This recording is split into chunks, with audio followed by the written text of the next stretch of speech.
Jack Forestell is the global head of product at Visa, and if that sounds like the most important job at Visa, you're on the right track. He's responsible for product strategy globally, development, management. He has to make sure that their existing products are keeping up with changing customer needs. He has to make sure that the capabilities will grow as the customer needs change. Before this, he spent 12 years at Capital One. He was the head of Capital One Digital.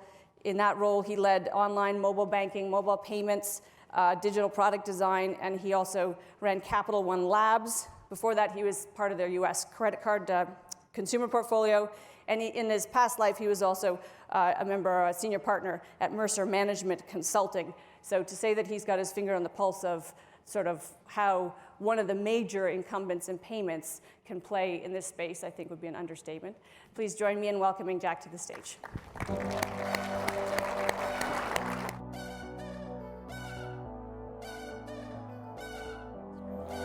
All right. Good morning. How are you guys doing? Good. I'll tell you what, I'm excited to be here. I'm excited to be here with all of you, but no offense, but even more than that, I'm excited to be in the middle of payments at this moment in time. There's so much opportunity ahead of us. All the technology that Daniel talked about, connectivity, data, we're just at the very beginning of using all of that to radically transform how consumers experience commerce and payment and interact with their money.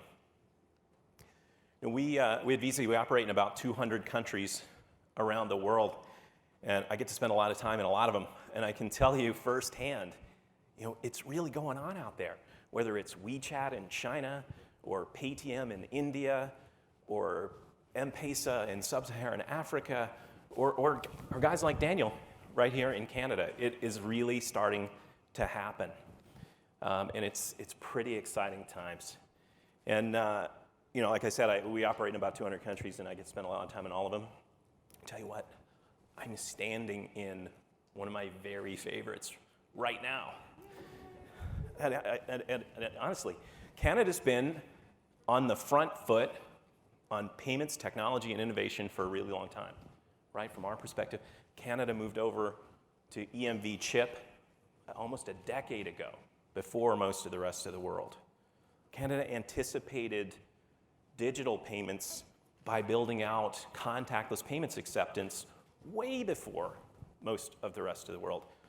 Our big partners in Canada in the financial institution space got out in front and started experimenting with mobile payments years ago before most countries even thought about mobile payments. So it's a pretty cool place to be talking about this right now. By the way, those are all my rational reasons why this is my favorite market.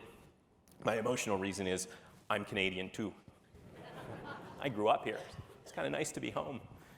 So my history with commerce and payments in this market goes back to the time I was a little kid, and I'd say it actually predates when I was even born. And I'll bet you, there are going to be a lot of people through this conference, by the way. I'll be talking about millennials and technology. I bet you won't see this slide again for the rest of the week.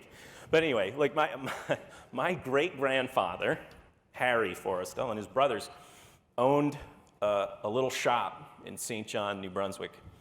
And I often think, all the technology, the connectivity, the data, the processing power, in a way, what they're going to enable us to do, what they are starting to enable us to do, is to go back to the future. Is think about how commerce was back in great-grandfather Harry's shop. You walked in, and he knew your name. He knew when you were last in there. He knew what you bought the last time you were there. He procured products for you to try because he knew what you liked. It was a very personal, a very custom kind of experience. And that's what shopping and commerce was like way back then. Now, somewhere on the way from Harry's shop to the 100,000 square foot megastore, we lost a little bit of the joy of commerce. We lost a lot of the ability to customize. And so I would say, like, we shouldn't forget as we charge ahead, and we're going to talk a lot over the next few days about payments and the infrastructure and the technology and the security and all those wonderful things. But let's not forget the reason we're doing this is to create great experiences for consumers in the commerce space. And in fact, the payment part, maybe, I know this may be heretical to say in this room, it's maybe not that big of a deal in the grand scheme of this experience.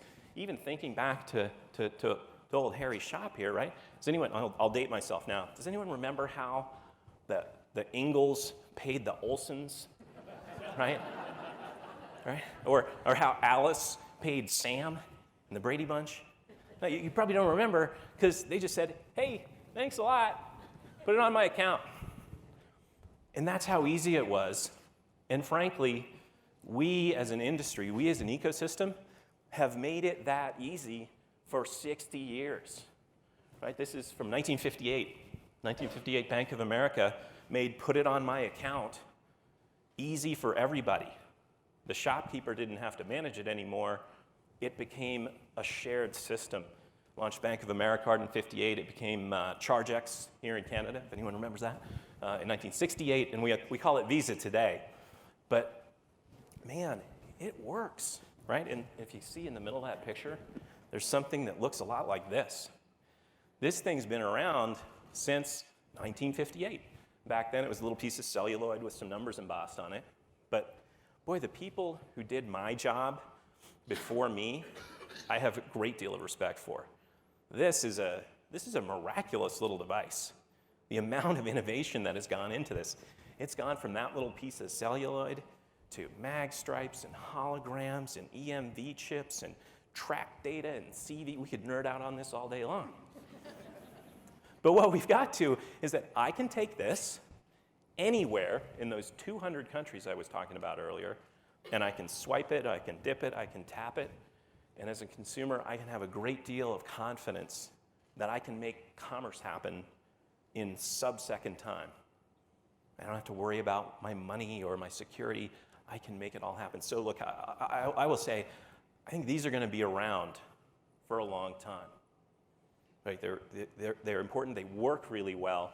And part of the reason, in a way, that mobile payment and emerging digital payment has been a little bit slower to happen in this industry than in other industries. People talk about the reinvention of music and photography and map. We haven't seen it happen as much. It's because this actually works really, really well already.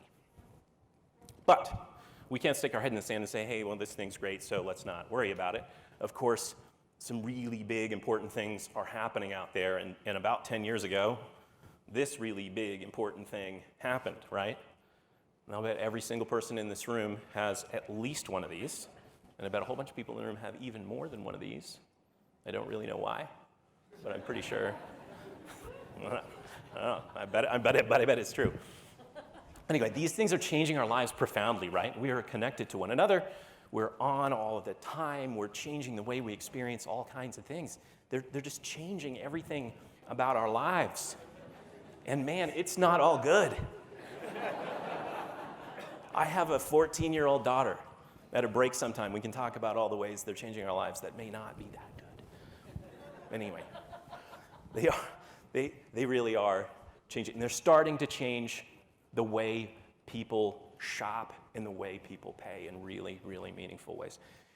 And look, people like me have stood on stages like this, in rooms like this, for almost 10 years now. And every year we say, this is the year, man. Mobile payment starts now. I can remember saying that in like 2008, and then, not much happened. I know I said it again in 2009 and 10. So I'm going to stop saying that. But what I will say is, there's not going to be a day, there's not going to be a year we all look back and say, oh, it was June 14th, 2016. It all started then. It's going to happen over time. And what I will say definitively is it's really started to happen. Right? When I look at the data that we have, we process over $5 trillion worth of transactions a year at Visa. And when I look into that data, what I see is, the reality is, most of it's still here. Most of it's still face-to-face transactions with these things. But when you dig into it, look at the growth rates. When I look at the growth rates on transactions that happen with one of these, with a real person standing at a terminal, those transactions are growing low single-digit growth rate. Not bad in a kind of challenging global economy, but low single-digit growth rate. When I look at payments that are originated from a mobile device last year, still, it's only a few percent of overall payment volumes, but it grew last year at over 50%, right? 50. So I ask you, in your business, which one do you want? You want low single digit, or do you want 50% growth? I'd say, like, if you are about growth, you have to have a strategy for commerce and payments for here. And by the way, it's, I talk about this. This is kind of the anchor tenant, right? We're all carrying these things around. We spend more time with them than any human in our life right now. But it's not just that. It's everything, right? Everything is becoming connected. As Moore's law plays itself out, and the cost of processing and the cost of connectivity and the cost of storage gets lower and lower and lower, everything is getting connected. And once something has a chip in it and it's connected and it has a little ability to do some input-output, it can be payment enabled. I'm a little bit of a tech junkie myself. I was trying to count all the devices in my house the other day that could be payment enabled, and I stopped at 50.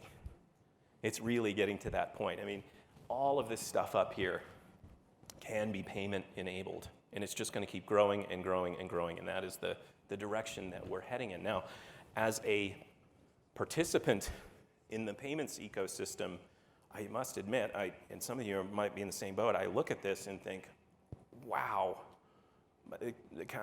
my head's going to explode. Like, how am I supposed to build for that, right? This kind of ever-increasing waterfront of ways that consumers can experience payment.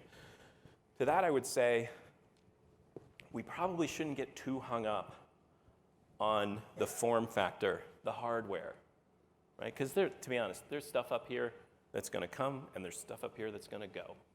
Years from now, we might all laugh about half of the things that are on this page. But I tell you, there's one thing that binds it all together that's going to be a constant that will stand the test of time, and that's software. Everything up there runs on software. And if you didn't know it, you are now in the consumer software business if you are in the payment space, because that is effectively what's happening. This is turning into a consumer software-based experience. And frankly, if there's just like one thing that you could take away from my little 15, 20-minute talk here today, because I know I could only ever remember one thing, it's that. Like, think about that and really internalize it. Think about your own institutions, right? Think about the talent you have, the culture you have, the processes you have, and then think about, I'm in the consumer software business, and think about, what companies like Daniel's here are doing and how they're mobilizing and really think about the changes that you need to make to be as iterative and fast and competitive in this new world of consumer software. I know at Visa, that's what we're trying to do. We're trying to facilitate the migration from what we all know and love so well into the software-based world. And let me share with you just a couple of the things we're doing to help with that. First and foremost, security. That'll be second as well. First and second is security, security, security, security. Because the reality is, if we don't land this migration from plastic to digital in a way that's frankly more secure than the old world, it's never going to get anywhere. It is absolutely table stakes. And let's be honest, the first forays of the payments ecosystem into digital payments in the earlier days of e-commerce weren't really that good in security, right? We didn't manage to find ways to harness the power of computing and data to make digital payments more secure, they were actually less secure, and the bad guys went away from the chip and they went over to digital payments. We can't let that happen. So we're doing a couple of things. I'm sure you've all heard plenty about tokenization. That's our fancy word for kind of getting rid of the account number. Let's just devalue that data, make it worthless. And that's really all it is. It's taking away that 16-digit number that people have been typing into things and storing all over the place and in fairly unsecure ways, and replacing it with a new number that's got EMV chip quality cryptography attached to it, and where that number is dynamically attached to a use case or a device. It can only be used on that phone. It can only be used in that merchant. It can only be used in that whatever you want. And this one's up and running. This is going in about 6 countries now. All the major mobile platforms are using it. The challenge now is not to prove that it works, because it does. It's about taking it and scaling it up and making it the de facto solution for credential security. But look, we know the bad guys they're really smart. So once we secure the credential, we know where they're going to go next. You say, oh, well, there's no value in stealing credentials anymore. The next thing I want to do is steal identities, right? Because if I can control your identity, then it doesn't really matter if you secured the credential. So this one's a little bit earlier stage, but we are working hard on it, and I would encourage all of you to be thinking hard about it and to be thinking about it at a market and ecosystem level. What kind of standards do we want to create around consumer authentication? I think the end game answer isn't going to be about something I know, like a PIN or a password. It's not going to be about something I have, like a card. It's going to be about something I am. It's going to be about me, right? It's going to be about biometric inputs like fingerprints and facial recognition and retina scans and voice recognition. That's going to be the answer in the end. But that's going to be hard to get to. You have to be realistic about it. We're making a little bit of progress with these devices. The fingerprint scan on it is good. But if you think about the challenge of making biometric authentication ubiquitous, the input of all of that, the reference data, it's going to take some time. So we're going to be in a middle ground for a while, and so we're working hard on other solutions too, right? There's a lot of data out there. We're creating data by the minute as these things. One of my fun facts is, there will be more photographs taken in the next 5 minutes than in the first 150 years of photography, right? That's all data. It's not just the picture. It carries with it all kinds of other data about location and time and context. We can use that data too. So we can embed that into biometric security. So look, those are a couple things on security. But look, when we make this transition, security's a prerequisite. It's table stakes, but it's not enough, right? Think about yourself as a consumer. Am I going to switch out from something I know that's really easy to something else that's digital just because it's digital and it's secure? Probably not. What we need to do is really make it rich. We make it immersive. We make a new set of experiences out of it. And I could take up another 20 minutes talking just about the things that we're trying to do and build in this space, but I won't, because I'm going to get pushed. The pushing is going to happen in a second here. But I will say one thing. I don't think any of us, I don't care if you're the biggest payments network in the world. I don't care if you're the biggest mobile operating platform in the world, or the biggest retailer in the world, or the biggest bank in your market. None of us is going to have the solution to making commerce and payments great in the software-based world. None of us. We'll get there faster and we'll get there better if we open ourselves up and we collaborate and we enable each other and we build solutions together, right? I keep picking on Daniel. We got to let the Daniels of the world operate on top of all this stuff, and we've got to do the same thing amongst ourselves. And so in February of this year at Visa, we did something that was a big deal for us. We opened VisaNet publicly as an open developer platform. This is a real screenshot. You can go see it at developer.visa.com, and we've started making all of our services available as easy-to-consume RESTful APIs, web services, that you can all go out there and try. There are about 400 different things that can happen when you swipe a Visa card, and our intent is to get them all up and running. I think we got about 170 of them up there so far. So remember, you're in the software business. We got to make it secure. We got to be open. So let's build some great stuff together. Thank you.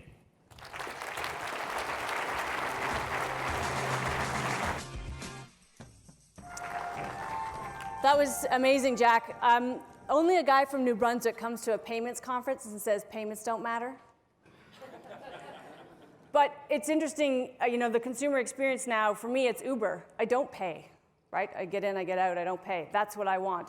It's Visa, of course, that's paying. That's the underlying platform. So what I'm taking away, as well as you're all in the software business, is that getting that underlying network right, getting the guts right, and then forgetting about it is surely the most important thing. So here we are, talking about that. Collaboration is obviously going to be the way that this is going to work. I love the open API. There's a great story, you probably know it in this room, of Reed Hastings going into Blockbuster's offices very early on and saying, you do your business, I'll do your streaming. And he was laughed out. 7 years later, they were bankrupt. I don't hear any Blockbuster mentality in this room, and that's, as a consumer, and frankly, as a Canadian and a member of the world economy, that's exciting. This is exciting stuff. So I hope you guys enjoyed your rapid fire keynotes. It's time now to go to your breakouts. I think you have time for a quick break. Your breakouts start at 9:40. But make your way there, don't dawdle, and we'll see you back in here after lunch, which is across the street, at 1 p.m.